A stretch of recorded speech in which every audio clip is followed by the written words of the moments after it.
အားလုံးပဲမင်္ဂလာပါဗျာ။ဂျန်စင်ဖူကနေကြိုဆိုလိုက်ပါတယ်။ဒီနေ့မှာတော့ကျရင်ငါးသီးကြော်ချက်လေးကိုမျှဝေပေးသွားမှာဖြစ်ပါတယ်။စီပူလာပြီဆိုရင်ကြက်သွန်ဖြူနီအစိမ်းမုတ်ရောထောင်းထားတာတွေကိုအရင်ဆုံးစီတက်ပါမယ်။ထောင်းထားတာလေးတွေနီညိုရောင်ပြောင်းပြီးမှုေးလာတဲ့အထိမီအေးအေးနဲ့စီတက်ပေးပါတယ်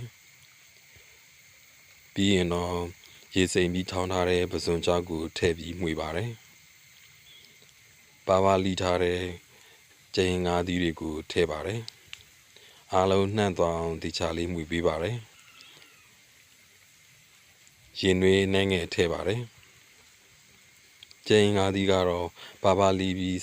စားနဲ့ရေစိမ်ထားတာပါ။ပြီးရင်တော့2ထပ်3ထပ်လောက်ပြန်ဆေးပေးပါတယ်။အရသာအတွက်တော့အချိုမုံကြက်သားမုံနဲ့ငပြားရည်နှဲငယ်ထည့်ပါတယ်။ရသာထည့်ပြီးရသာလေးတွေနှံ့သွားအောင်ထည့်မှုပေးပါတယ်